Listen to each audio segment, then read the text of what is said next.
Berselawat dan aminkan doa semasa khatib baca khutbah. Adakah dia anggap sebagai bercakap-cakap? Dia duduk balah tentang amin.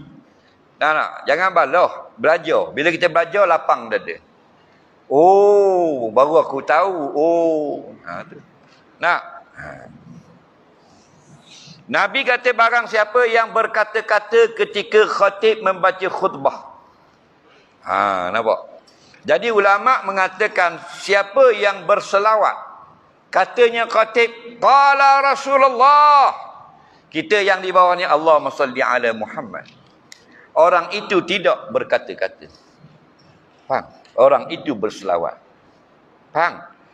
Dan bila kata khatib Allahumma ighfir lil muslimin wal muslimat, contoh dalam khutbah, dalam doa khutbah kedua, kita yang di bawah ni amin.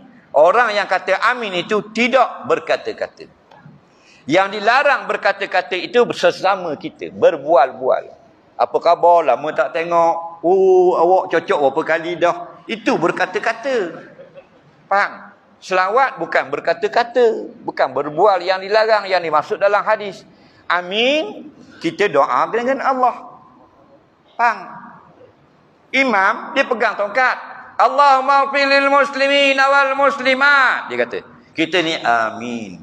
Faham? Amin itu bukan berbual. Amin itu doa daripada kita. Bukan kata dalam khutbah, dalam semayang pun boleh.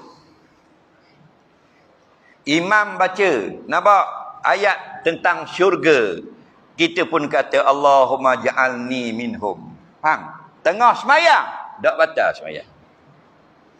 Imam baca ayat azab api neraka, a'udzubillah, wa na'udzubika min. Dan seumpamanya minta perlindungan, Allahumma sallimni minan nar ya Allah. Tidak batal semayang. Sampai ayat rahmat kita minta. Sampai ayat azab kita tolak. Tak? Termasuk ketika khutbah.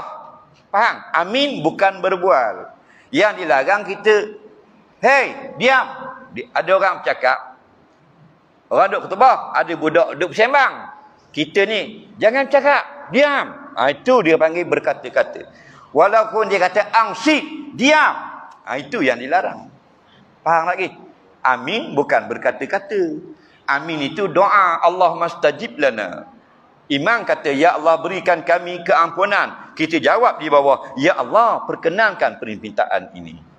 Faham? Kerana itu ulama tidak larang. Yang larang tu ustaznya. Faham lagi? Soalan seterusnya. Sahkah solat kalau kita baca rukun qauli dalam hati? Rukun qauli itu kena faham. Apa makna rukun? Ma yatawaqqafu alaihi sihhatu syai' wa kana juz'an minhu. Rukun ni perkara yang nak sah suatu dan dia juzuk daripada suatu ibadah. Seperti Fatihah, seperti qiyam, seperti apa benda ni, takbiratul ihram, seperti rakaat. Itulah rukun. Apa makna qauli? Al-lafzu minas saut. Lapas suara orang. Mesti berlapas, mesti bersuara. Sebab tu Nabi dia semayang, sahabat yang dengar sami'atun nabiyya. Kalau Nabi berkata-kata dalam hati semayang, boleh tak sahabat dengar? Tak boleh. Cuba tengok dalam kitab-kitab hadis dalam bab solat. Bab bacaan Fatihah, bab baca doa iftitah, bab baca rakaat, sami'atun nabi. Ni pula sami'atu Rasulullah qala ba'da al-Fatihah qala fil rakaat. Bukan kata-kata itu mesti dalam hati. Dia mesti berlapas. Faham? Maka bila rukun qauli, mestilah berlapas. Sekurang-kurang al-isma' binafsi. Mendengarkan telinga sendiri sudah cukup. Contoh, takbir. Allahu Akbar. Faham? Sah. Yang tidak sah. Macam rimah nak makan tikus. Fatihah. Itu bukan Fatihah. Nabi sebut jelas, la salata liman lam yaqra. Bi ummil kitab. Tidak sah semayang, tidak ada semayang. Liman bagi orang, lam tidak, yaqra. Yaqra qara'a yaqra qiraah. Benda itu mesti qiraatan, mesti makruh, ada benda yang dibaca itu berbunyi. Walaupun perlahan, sudah memadai. Jangan baca dalam hati. Sallu, semayanglah kamu. Kama ra'aitumuni usolli. Seperti mana kamu tahu aku semayang? Maka yang Nabi baca, semua sahabat kata, aku dengar Nabi baca. Lepas tu dalam kitab Syarah Sunnah, Imam Bawawi kata, sepakat ulama, yang Nabi sebut itu berbunyi. Dengan takbirnya. Faham? Kata Ibn Umar, kanan Nabi SAW, iza qama ila salah, qala Allahu Akbar. Adalah Nabi SAW bila dia berdiri nak semayang, dia kata gua ni, Allahu Akbar. Maka kita kena sebut Allahu Akbar. 8 huruf mesti berbunyi. Alif lam lam alif kaf bara. Faham? Soalan seterusnya. Apakah hukum postmortem? Postmortem ni apa dia? Postmortem. Post laju. Bedah mayat. Hukum bedah mayat ini asalnya haram. Bila yang asalnya haram, menyakiti mayat, maka dibolehkan ketika darurah. Dia ada asal, dia panggil hukum asal. Siap sesuatu tu ada hukum asal. Macam solat 5 waktu, hukum asal dia wajib. Tapi kadang-kadang berubah menjadi haram. Contoh, kerana sebab datang haid. Hukum asal menyakitkan mayat haram. Tetapi kadang-kadang ada sebab tertentu berubah dari haram kepada harus. Asalnya makan bangkai itu haram, tapi boleh jadi harus. Innama harrama alaikumul maitata waddama wa lahmal khinzir. Al-ayah. Hanya saja Allah Ta'ala mengharamkan kamu makan bangkai, makan darah, makan babi.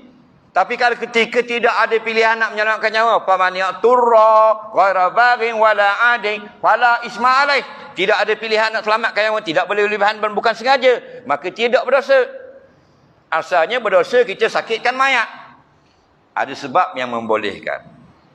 Contoh ulama-ulama sebut dalam kitab fiqh. Kitab turah lama pun ada. Kitab-kitab fatwa baru ada. Yas'alunaka fiddin pun ada. Dr. Ahmad Syarbasi. Betul tak? Orang Mesir.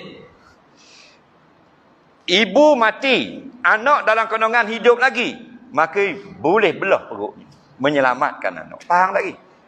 Mayat tak gitu? Mayat tak tu? Ibu mengandung, mati. Dah mati mayat tau. Faham tak benda makna mayat? Faham? Mayat ni apa? Mati. Orang yang mati. Apa makna mati? Tak hidup dah. Dulu hidup. Mati-mati ni adamul hayah liman kana hayya. Ketiadaan hidup bagi orang yang sebelum itu hidup. Ibu ini sebelum tu hidup, meninggal dunia. Anak dalam perut hidup. Maka dibelah perut mayat untuk mengambil anak. Itu panggil dimaafkan. Asalnya belah perut menyakiti mayat itu haram. Tapi kerana anak dalam perutnya hidup, dibelah, terangkat hukum haram menjadi harus. Tapi muqaddar, biqadariha. Benda itu dalam keadaan mesti mengikut qadar tertentu saja, bukan ikut suka. Maka termasuk dalam postmortem. Dia curi harta orang, dia pun telan harta orang. Faham lagi? Maka tuan dia tidak halal, kena ambil balik. Belah perut dia. Dia curi rata 40,000. Bila boleh kerja, dia telan rata. Konon-konon boleh terlepas. Tak ada. Meninggal dunia, lekat perut. Faham? Boleh ambil harta orang. Yang tak boleh saja-saja. Semua nak postmortem, semua nak belah. Dia tak boleh. Kerana tidak ada sebab yang mendesak. Kadang-kadang orang yang terpaksa belah itu kerana menyelamatkan orang yang tertuduh membunuh. Dia sudah difitnah. Itu pandangan. Contoh-contoh yang diberikan ulama. Bukan macam orang barat.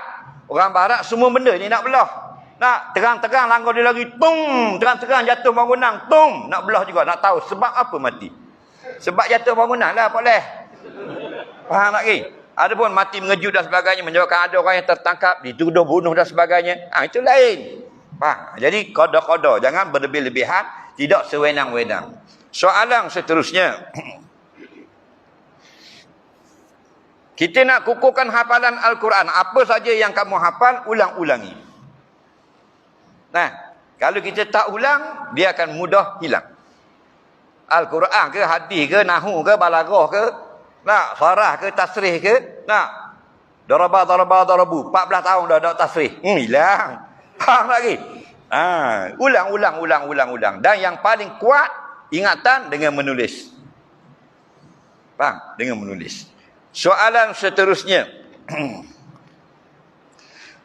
Untuk menazar melakukan suatu amalan, adakah kena niat atau lapah di mulut? Sah dengan nazar itu dilapah di mulut, dan kalau di dalam hati saja tidak sah menurut pendapat jumhur ulama. Dalam hati saja dia niat nak sembelih ayam kalau baik sakit, tidak jadi nazar, sunat ditunaikan. Tapi kalau sudah dilapaskan, kalau aku sangat baik daripada penyakit ini, aku bernazar sembelih seekor lembu beri makan orang kampung, maka wajib ditunaikan. Jangan, kena faham baik. Cuma ramai sekarang orang tak faham nazar tu apa. Nazar cukur kepala tu orang tak panggil nazar. Nazar ni untuk buat kebajikan. Faham tak lagi? Sama ada kebajikan dia, kaitan dia dengan Allah untuk berpuasa, atau bernazar untuk beri makan orang kampung, sedekah pada pondok dan sebagainya, itu baru bernazar. Ni bernazar nak cukur kepala. Rambut mu orang makan ke? Beli goreng bagi makan orang kampung rambut mu. Faham tak? Nah, biar faham baik-baik. Soalan seterusnya. Saya suka kepada tunang orang, apa perlu saya buat? Biarlah dia nak tanya, betul tak? Yang bertanya paling banyak dapat pahala, bukan yang menjawab. Nah, jadi boleh tak kalau kita tahu orang itu tunang orang, kita pinang pula? Hukumnya haram. Jelas dalam hadis-hadis sahih, jangan pinang atas pinang. Tapi kalau kita tak tahu, kita masuk meminang, dimaafkan. Faham lagi? Kalau tahu tu haram. Ini bukan meminang, ini cuma suka saja. Nah, dia suka pada tunang orang, tidak haram, makruh. Faham lagi? Makruh. Tapi kalau suka itu sampai dia berniat untuk potong, petting kata kan panggil. Dia nak sailang, hukumnya haram. Nampak? Jadi kalau mudah suka pada tunang orang, diam dulu, pendamkan perasaan. Tunggu kalau dia tak berkahwin, putus tunang, amu pergi masuk minang cepat-cepat. Faham? Tak ada masalah. Lawa benar ke? Apakah hukum isteri bawa mayat suami pergi ke masjid atau ke tempat-tempat lain? Tak boleh. Ya tarabbasna bi anfusihinna arba'ata asyhurin wa asyra. Hendaklah perempuan yang mati suami itu beriddah dan beriddat, berkabung dan beriddah 4 bulan 10 hari. Faham? 4 bulan, ambil bulan 30 kali 4, 120. Campur 10, 130. Bila habis iddah? Hari ke 131. Faham? Jadi tak boleh keluar melainkan darurah. Contohnya, dia sakit nak pergi klinik, maka boleh keluar. Adapun keluar yang bukan darurah, tak boleh. Faham? Lama tak main buayan, nak pergi main buayan rasa. Tak boleh. Atau dia terpaksa bekerja kerana tidak ada sumber, maka dia boleh bekerja. Faham? Tapi habis bekerja, terus balik ke rumah. Jangan singgah-singgah pula pasal malam kita begini, tak boleh.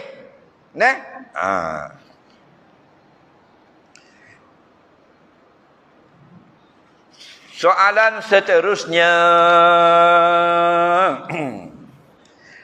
Macam mana anak-anak muda macam kami nak dekat dengan Allah dan mencari petunjuk dan hidayahnya? Banyak duduk di masjid. Kita ni tempat itu yang sebenarnya memberi ilham, memberi kesan. Kerana kalau kita berada pada satu tempat. Tak. Syekh Sibawih, dia nak dapatkan nazam mustaf'ilun tu, dia tengok ombak di tepi laut. Faham? Maksudnya begini, kalau kita berada pada satu tempat, sekitarnya itu dia boleh menarik perhatian kita dan memberi kesan kepada kita. Maka tempat mana terbaik di dunia ini? Masjid lah. Nabi kata khairul buqati fil ardi masajiduha. Sebaik-baik tempat di bumi, masjid. Di bumi banyak tempat yang hebat-hebat. Air terjun, gunung salji, Tuhan buat. Betul tak? Hebat-hebat. Tapi terbaik masjid lah. Walaupun masjid ni ala Islam.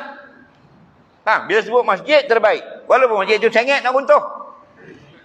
Maka kita nak yang terbaik, kita selalu berulang-ulang duduk di tempat yang terbaik. InsyaAllah. Kesan tu, bekas orang sujud-sujud ni, semua barakah.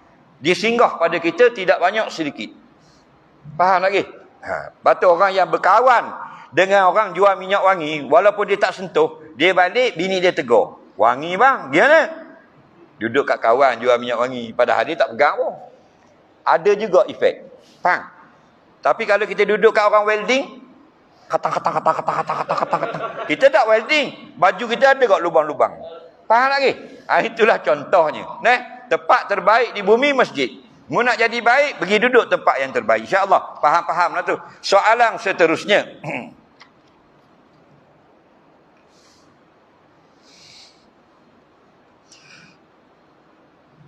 Seringkali kita dengar kesalahan anak-anak kepada ibu bapa. Tapi sekarang ramai ibu bapa juga yang lara dalam perkara dunia.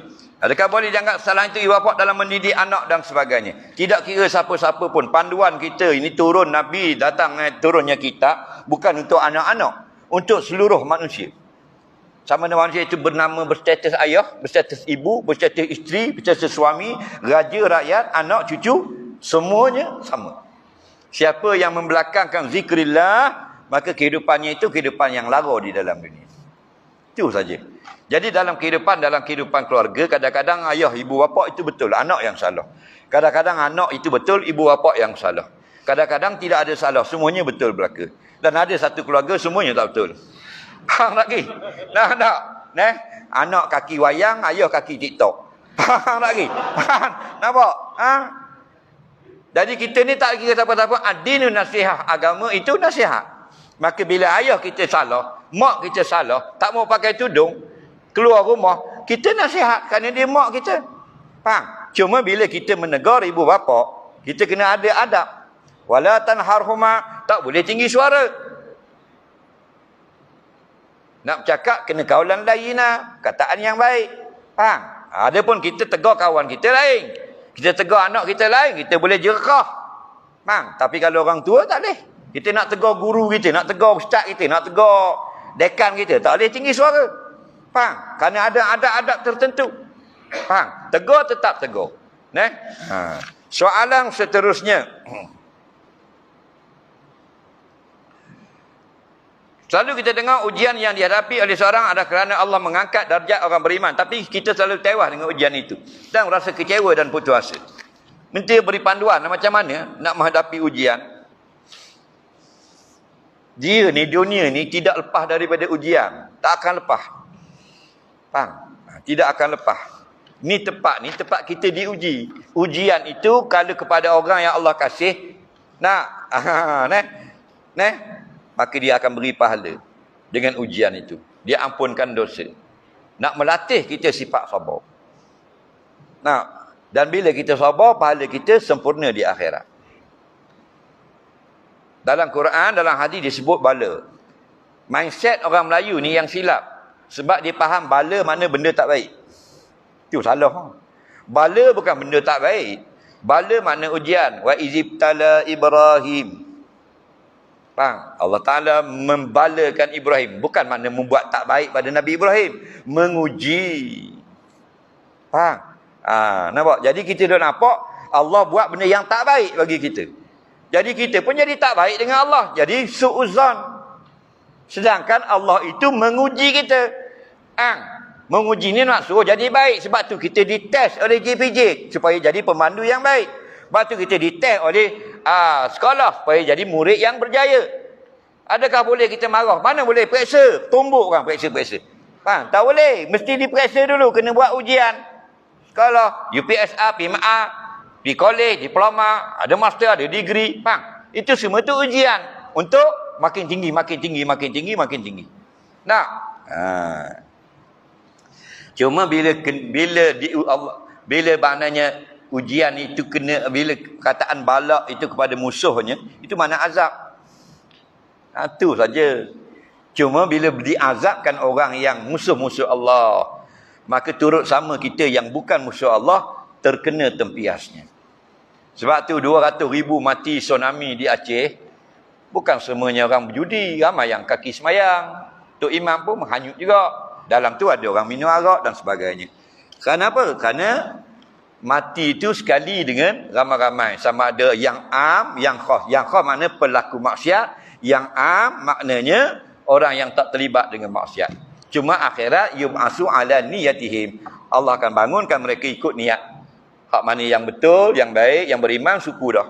Walaupun mati ramai-ramai bersama-sama. Jadi gini. Bila Allah uji kita, tanda Allah sayang kita. Mu rasa gagal. Macam mana? Allah sayang dah aku ni.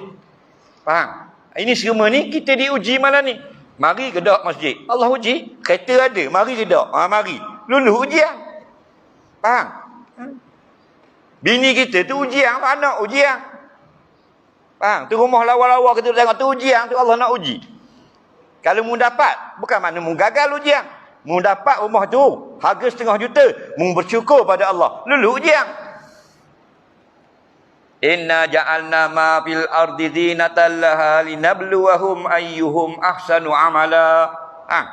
Sesungguhnya kami jadikan segala benda yang menarik di atas muka bumi ini. Banyak benda yang kita suka. Faham lagi? Sebagai perhiasan. Linabluwahum. Supaya kami balakan manusia. Bukan bala tu makna buruk kan. Supaya kami uji akan manusia. Jadi jangan gagal. Kalau kita rasa kita gagal.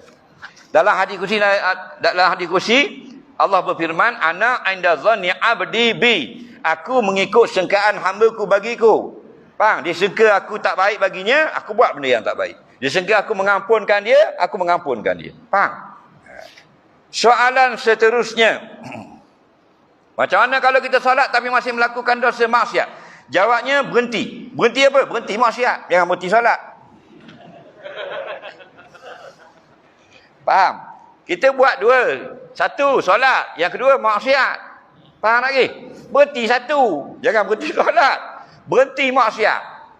Berhenti buat lagi. Berhenti lagi. Itulah hidup kita dalam dunia. Sempurna tak ada. Diorang kata hidup sempurna, tu lagu. Kau yang sangat sempurna. Tu lagu. Faham tak?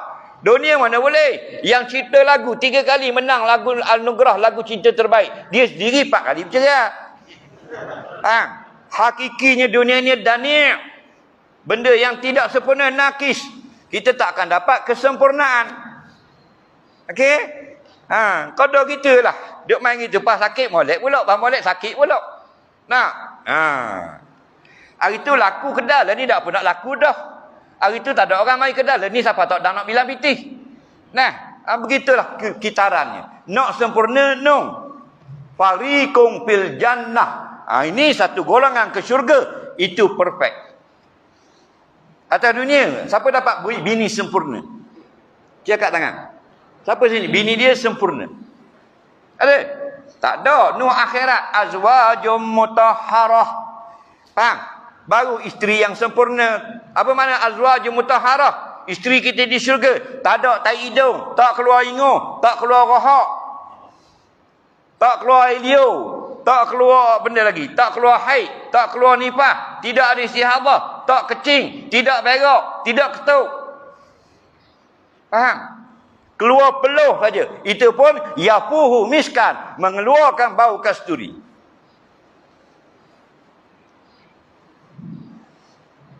Bini kita ni keluar peluh ni. Jatuh peluh dia tu jadi mutiara. Jatuh atas syurga tu mengeluarkan bunyi. Rek ada. Hip-hop ada. Keting, keting, keting, keting, keting. Jadi lagu. Faham? Itu baru sempurna. Kita tengok bini kita dalam syurga. Pukul 1. Contoh. Lawanya. Kita tengok klien. Tengok pula. Janji Allah yang kedua lebih lawa dari yang pertama. Sampai berbilion-bilion tahun. Itulah nikmat syurga. Faham? Tapi bini kita dalam dunia. Betul tak? Kahwin tahun 88. Tahun kahwin. Faham lagi? Tahun 85. 81 lah senang. 50 tahun lepas. 40 tahun lepas. Tak? Tahun 81 kahwin. Dengan mudanya, dengan comel, dengan eyeshadow, dengan bau wanginya, dengan mulutnya, manjanya apa. Kita tengok semalam. Macam selipar muka. Faham lagi? Tak? Anda tak akan jumpa kesempurnaan. Jadi kita faham kehidupan kita di dunia. Dunia sebenarnya mazra'atul akhirah je. Itu main-main saja. Yang sebenar tempat bercucuk tanam, buahnya kita kutip di akhirat nanti. Hukum isteri keluar rumah pergi musafir rombongan tanpa mahram. Soalnya saya dengar kalau nak pergi haji kena ada mahram. Macam mana pula tu Ustaz? Ulama-ulama mengatakan mula-mula suaminya atau mahramnya. Tetapi jika tidak ada mahram, boleh juga dengan ada muslimat. Syekh Ramli kata 3 orang muslimat. Ibn Hajar kata 4 orang dalam Tuhfah dan Nihayah. Dikira teman. Macam kita sekarang buat umrah, ada rombongan. Rombongan itu ada muslimat perempuan. Itu pun dikira teman juga. Tak boleh bersendirian, tidak ada orang dalam keadaan dicurigai keselamatannya. Kerana topik utama dalam bab ini ialah keselamatan. Kerana jauh daripada keluarga. Jadi kalau ada muslimat-muslimat yang adilah, bukan orang fasikah, orang-orang yang baik-baik, ada dalam rombongan 3-4 orang atau lebih sekarang ini, dibolehkan. Soalan seterusnya. Saya baru putus cinta. Kekasih saya tinggalkan saya. Alasan dia hampir terlanjur. Saya dah cakap macam tu sebab nak tinggal saya. Saya selepas ini disahkan depres sebab stres. Mohon kata-kata semangat. Dia ni, kita hidup dalam dunia ni, di bumi ni milik orang. Milik siapa? Lahu ma fis samawati wa ma fil ardh. Milik Allah 7 lapis langit. Milik Allah 7 lapis bumi. Faham? Bukan kata merong saja hak Allah. New York tu hak Allah. Hak dia belaka. Faham? Maka ikut tuan rumah lah senang. Dia atur kepada kita, mu kenal orang ni 3 tahun, tapi mu tak kahwin. Kahwinnya orang lain. Nampak? Betul tak? Doktor asal orang mana asal? Pendang. Isteri? Baling. Masa sekolah menengah lu ingat tak? Sekolah menengah kan? Dah lah, ada tak berkenan seorang? Ada dah lah. Ada tak? Jangan bohong dalam masjid ni. Tak boleh. Ada berkenan lah? Ada kan? Kahwin tak dengan dia? Tak? Itulah dunia. Faham? Masa sekolah menengah, tingkatan 4, tingkatan 5, rasa suka kat ni, dia pun suka kita. Tapi kita kahwin tak dengan dia? Tak. Faham? Makan kita juga. Kita pergi turun nak makan mi goreng. Sampai kedai benda kita makan. Nasi lemak. 2 hari dah duduk beracau nak makan cak kuih tiaw. Bawa bini pergi sampai-sampai mi rebus. Faham?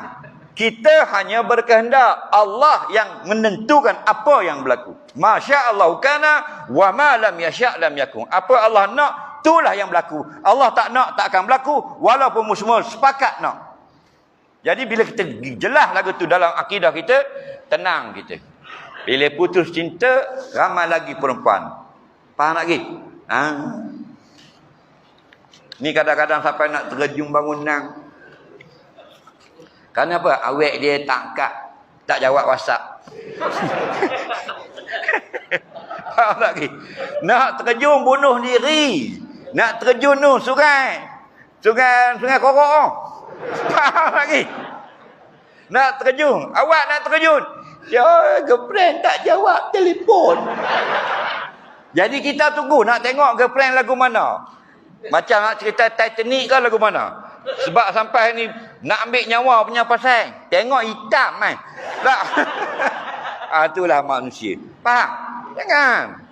Allah rancang, kita rancang. Tapi yang jadi yang Allah nak. Sama ada yang kita nak, muafakah, kebetulan saja. Jangan putus asa. Kalau tidak, sama kita dengan orang kafir. Orang kafir, kaya lagu mana pun, apa yang dia nak, gagal, pung, tembak kepala. Kenapa? Kerana dia pegang dengan kebendaan. Kita pegang, Allah yang mengaturkan.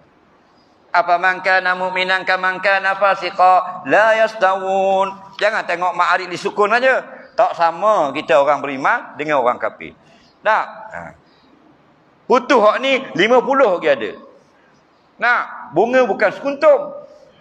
Hak mu putus tu bunga tiap ayam. No, bunga roh banyak lagi. Soalan seterusnya. Betul ke nak pakai tudung kena tunggu iman kuat? Betul lah, orang ini sudah tidak betul. Bukan bab iman kuat. Faham lagi? Kita masuk sekolah, anak, cikgu kata kena pakai uniform. Baju kemeja putih, seluar biru, sekolah rendah. Faham? Ibu bapa dia kata tak boleh lagi lah, nanti anak saya kuat iman dulu. Pandai-pandai pula mau ikut beli. Tak, habis dia los, tak pergi hunggai sampai Sungai Petani. Tapi kalau perintah Allah, tunggu kuat iman. Ini tak berapa sehat. Otak tak berapa center. Faham? Dalam bab dunia, apa tak jawab tunggu kuat iman? Nak? Perintah Allah. Nah, Nabi kata bila sudah dewasa, sudah besar, kalau perempuan kena tutup sekalian badan, melainkan ini dan ini, melainkan muka dan dua tapak tangan ni. Tutuplah, faham? Kerana kita ini ittiba, ikut Rasul. Dan kita hamba Allah, bukan kita ikut kawan-kawan. Kawan-kawan hanya teman berbual. Faham? Hak kita ikut akidah kita Rasulullah. Soalan seterusnya.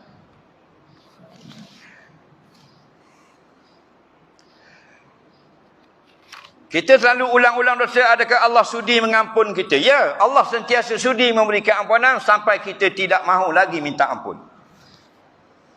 Mu minta ampun, aku ampun, kata Allah. Mu tak mau minta ampun, aku boleh lagi mengampun liman yasha. Faham? Buat dosa kita ni banyak dosa. Ingat, yang menghapuskan dosa 2 di dunia, 3 di akhirat. Ambil awal lah bagus. Pertama di dunia dengan taubat. Nabi kata, ya ayuhan nas tubu ila rabbikum fa inni atubu ilahi fi yamin wa lailin sab'ina marrah. Wahai manusia, hendaklah kamu taubat pada Tuhan kamu. Aku ni sehari semalam taubat pada Tuhanku 70 kali sehari. Kita 70 hari dah taubat sekali.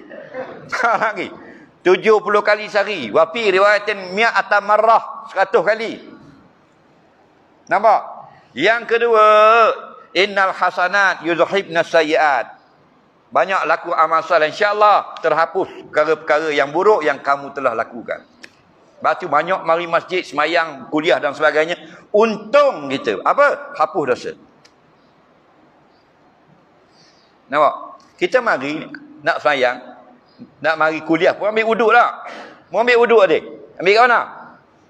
Awak tak ambil rumah? Ambil wuduk kan? Nabi kata, man tawadda'a fa ahsanal wudu'a faqatat khatayahu min jasadihi hatta takhruja min tahti asfari atau kama qala. Barang siapa yang ambil wuduk oleh elok-elok, ambil camai-camai, ambil wuduk, maka akan luruh dosanya dari badannya sehingga daripada bawah-bawah kuku-kukunya. Luruh dosa. Habis ambil wuduk, naik pula dari masjid ni, jumpa kawan pula, salam pula. Tahu tak? Nabi kata, ma min muslimaini yaltaqiyani wa yatasafahani ghufira lahumma ma lam yatafarraq ghufira lahumma ma lam yatafarraqa au kama qala. Mana-mana dua orang Islam berjumpa, tak kira di mana pun, dia pun berjabat lagu ni. Diampunkan kedua-duanya selama belum berpisah majlis. Faham? Lepas tu bila masuk dalam semayang pula, Nabi kata bila kita berdiri, diletakkan dosa atas kepala kita, kita rokok jatuh, kita sujud habis licin.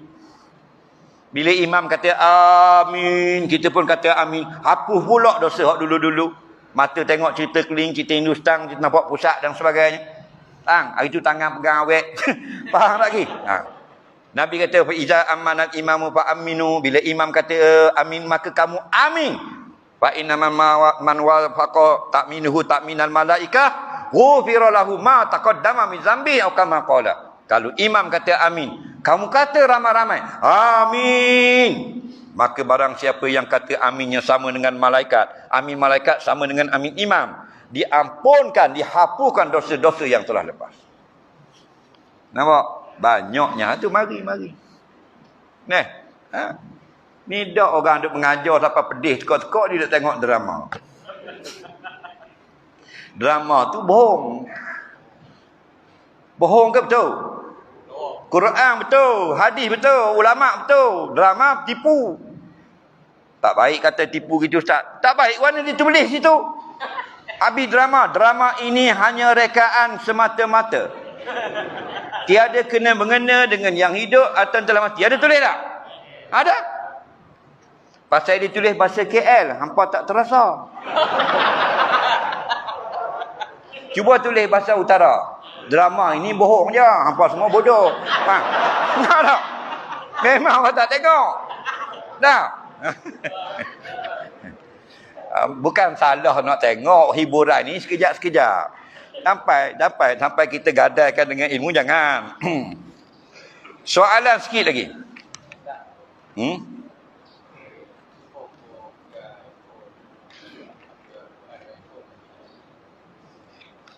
Handphone ada Quran, tak ada wudu. Kalau kita tutup, tak ada hukum. Handphone tu gelap, tutup. Tak buka aplikasi Quran. Kalau buka aplikasi Quran, keluar situ. Alif, Lam, Ra, contoh dan sebagainya.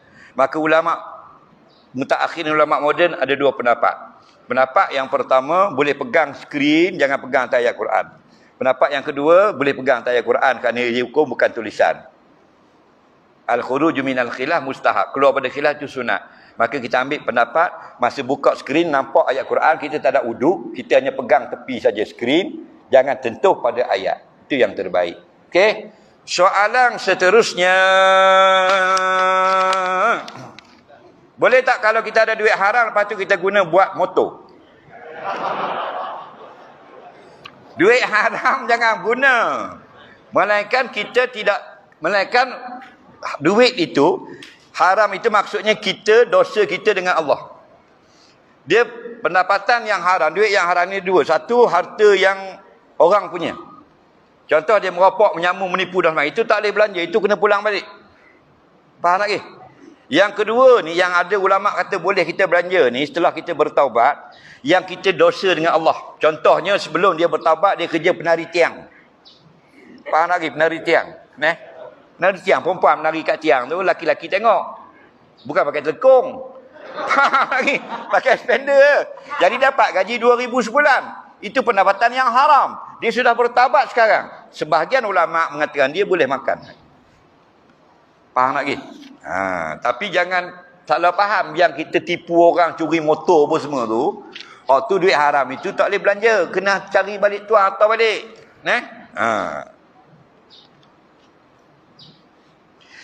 Cik nak tanya. Dia tulis utara. Cik duduk kat apartmen tu dia. Tingkat atas ada orang duk. Depa kata tak boleh gantung ayat Quran. Pasal tingkat atas ada rumah orang lain. Dia kata haram. Betul ke tak boleh gantung? Cik confused. Ni. Faham tak lagi? Faham dah. Dia duduk di rumah flat. Apartmen lah. Tak kira lah rumah flat. Dia kata ada orang bagi tahu dia kalau kita duduk tingkat 8. Tingkat 9 ada orang duduk. Tingkat 8 kita duduk ni tak boleh bawa Quran. Sebab orang naik atas pijak atas Quran kita. Hukumnya itu tak betul.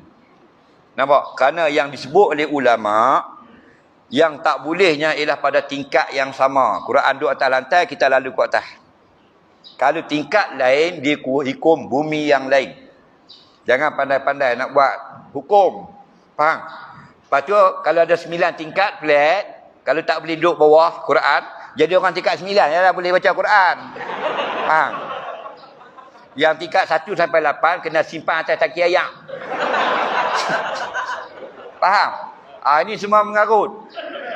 Ini banyak nak ambil tugas ulama. Ulama dah fatwa kita pergi ambil tugas. Tu yang punah ranah habisnya. Dia hukum bumi yang lain. Tingkat 2 bumi lain. Tingkat 3 bumi lain. Ambil daripada fuqaha. Ini bab fiqh. Faham? Jangan ambil dengan kawan-kawan. Dia kata hang dengar mana? Dia kata kawan aku abang. Kawan hang ulama. Tak, dia kerja pasal mojek.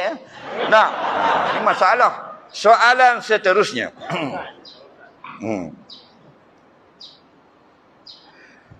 Cuba beri contoh basuh telinga masa mandi wajib. Takat mana air masuk dalam telinga? Tak wajib basuh dalam lubang telinga. Yang wajib basuh ni, zahir ni, kelopak belah dalam dan kelopak belah luar. Dalam lubang telinga jangan masuk air. Ada orang dia ajar suruh buah air. Kawan tu berdengung. Faham? Islam ini pertengahan. Tidak melampau sangat. Sampai kena lebubuh air. Betul tak? Tu yang istinja tu, basuh berak tu, dia suruh cocok jari. Dia kata kawan kata wajib masuk jari dalam dubur. Dia cocok tu terberak pula. Ulama tak suruh cocok. Ulama kata sunat teran. Faham tak teran? Bagi kembang sikit dubur tu dan senang gonyoh. Dia kawan dia suruh cocok. Mujuk kawan dia suruh cocok dengan jari. Kalau dia kata garpu, balik awal. Jangan ambil kawan-kawan. Soalan seterusnya.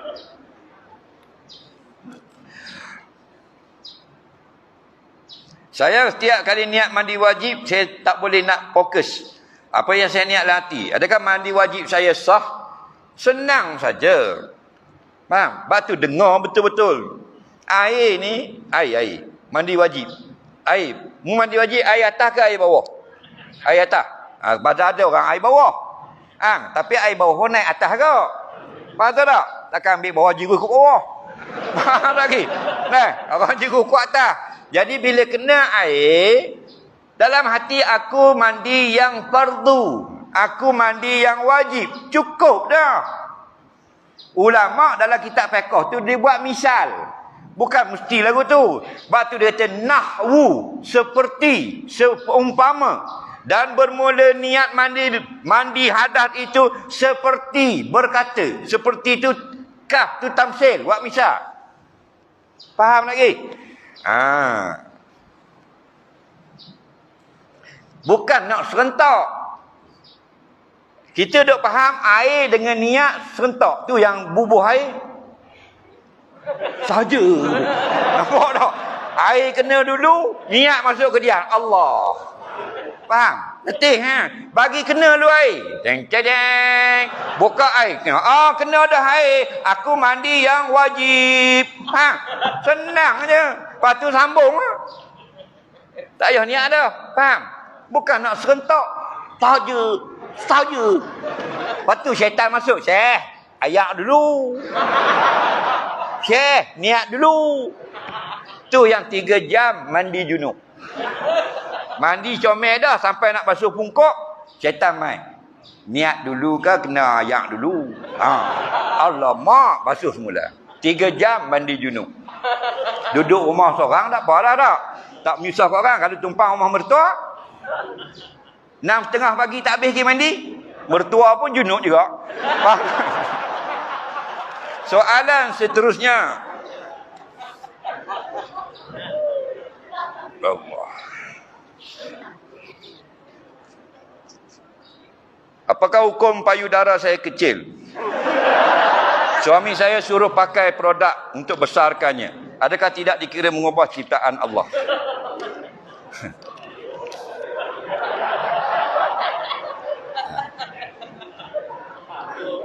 Dia begini. Apa saja pembedahan mengubah bentuk badan, kalau tujuan kosmetik diharamkan, kalau perubahan yang kekal. Kalau perubahan yang tidak kekal, khilaf ulama. Sebahagian besar mengatakan boleh. Contoh, dia ubah pipi, warna pipi. Bini kita, pipi ni tak merah. Dia beli kat pasar malam. Ada tu, 3 color tu.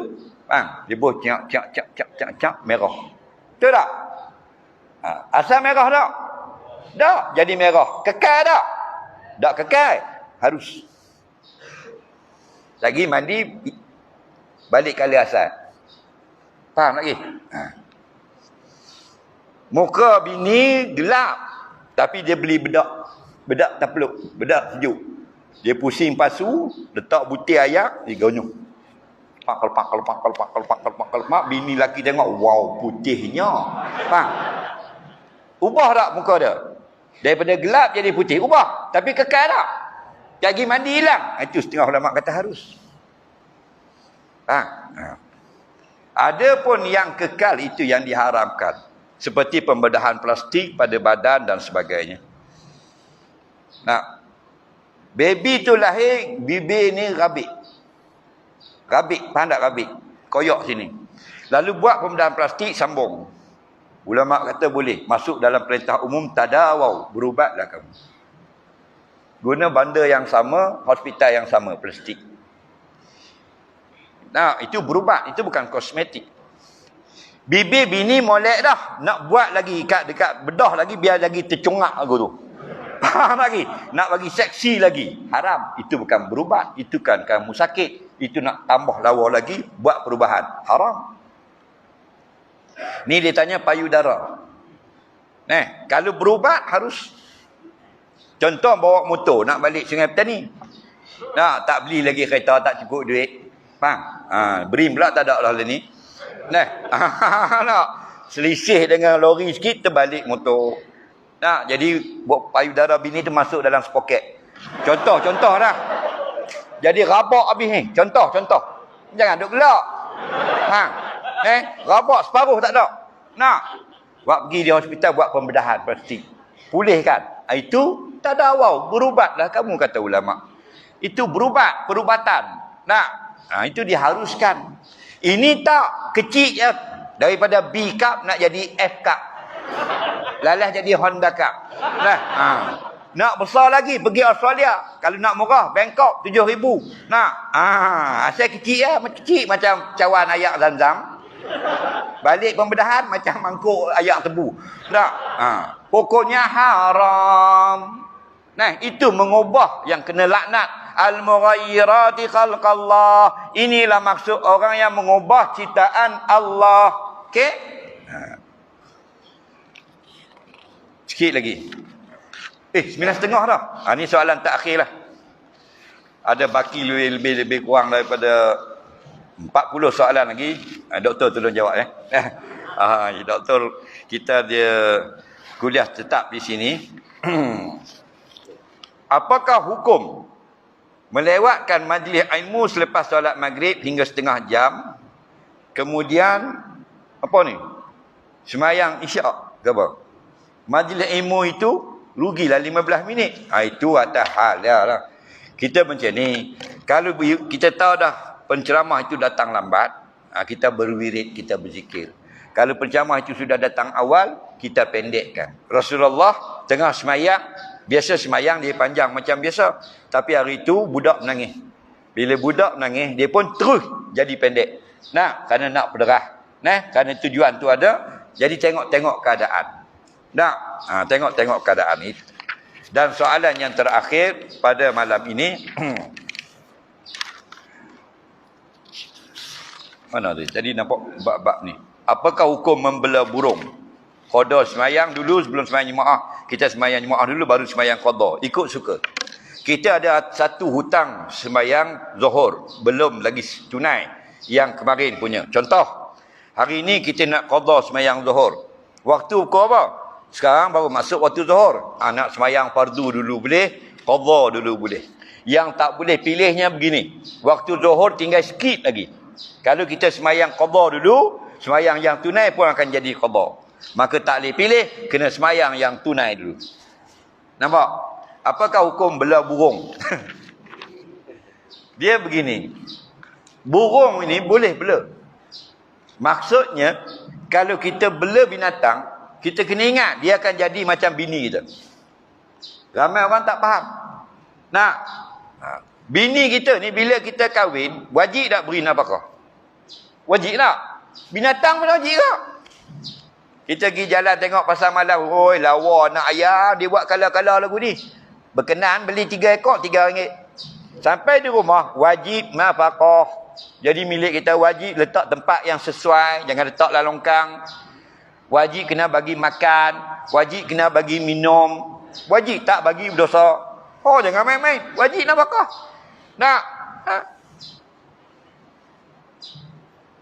Maka burung ni, kalau kita bela, kata ulama, di tempat yang dia bebas, tidak ada makruh. Kalau kita bela di tempat yang dia tidak bebas, makruh. Contoh, kita kurung. Dan tempat kurung dia tu, dia tak boleh nak berebah terbang. Faham? Makruh. Walaupun kita bagi makan, bagi minum. Bagi makan, itu kewajipan nafkah. Ingat dah, kalau ada binatang apa, walik, kucing ke apa, wajib bagi makan, minum. Satu binatang je tak wajib bagi minum, wajib makan saja. Iaitu kalau kita bela ikan. Bela ikan dalam akuarium jangan letak pula gelas kat luar. Faham tak? Nampak? Letak suku gelas ayak main-main minum tak payah. Dia minum ayak dia duduk tu. Nah, baik. Satu hari Nabi SAW dia berjalan, dia tengok budak-budak duk main burung.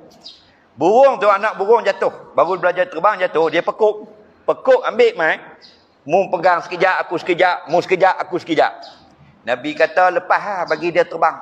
Kalau cakap Kedah, Nabi tak cakap Kedah. Tak, terjemah lewat dah. Nah, dia tak mau budak-budak. Dia tak kata Nabi tak Nabi. Tak mau lepas, dia nak main. Nabi bayar, Nabi beli. Nabi bagi duit, budak ambil duit lah. Faham? Dia bagi kat Nabi, Nabi lepas. Jadi inilah pandangan jumhur ulama. Kalau binatang yang jenis terbang lagu tu, jangan kita kurung dia. Kalau nak bela, biarlah sarang tu besar, dia boleh terbang lagu tu. Nah, tu mari ada burung. Nah, tu cerita burung, mari burung. Nah, nah, jadi kalau kecil lagu tu, contoh hak burung belagu. Burung apa sini? Kalau ke Terengganu burung ketitik. Sini burung hak lagu boleh nyanyi, ada ikhfa hakiki apa semua tu. Burung apa? Burung tiong. Kan tu burung boleh bercakap. Bukan yang belakang. Tu kukur. Tu kukur tu. Tu paling ramai tu, harga mahal tu. Kalau di Patani ialah dia ada IC. Burung tu ada kad penalan. Sebab kalau hilang pergi report, dia minta kad penalan burung. Burung tu kena curi. Tapi yang mahal lah, yang RM5 tak ada kad penalan. 80,000 sekor, 30,000 sekor tu. Faham? Tu yang pagi-pagi dia duduk mandi, tuan tak mandi ke 10, burung mandi dulu. Jadi bela burung, dia nak pergi bertanding suara sedap, dimaafkan letak dalam sarang yang kecil. Okey? Untuk pergi bertanding. Dengar suara. Hukum tanding suara burung harus. Yang haram belaga burung. Sampai menangis, sampai berapa koyak-koyak kepala. Hukum bela ayam laga harus. Yang haram laga ayam. Faham lagi? Dia minat ayam laga. Dia tak laga, minat je. Faham? 50 ekor ada. Tak ada masalah. Laga haram. Jadi dia pun letak dalam sarang kecil, pergi bertanding. Contoh, tanding dia Yan sana, bawa buah tai mutuk. Balik rumah kena letak sarang besar. Biar dia boleh terbang. Ni kita ambil sekok tu, kita kurung dalam sarang kecil, 3 tahun duduk, 3 tahun tu kurung lah tu. Ini masalah. Setengah ulama kata haram. Nampak? Bini tak ada, apa tak ada. Kalau kita macam mana? Duduk dalam, bubuh dalam zinc, tak bagi menikah. Nampak? Tadi pun nak terjun longkang dah. Faham lagi? Jadi kena faham, kalau binatang, kena beri nafkah. Dan nafkah yang kita jaga binatang ini, Tuhan akan tanya di akhirat nanti.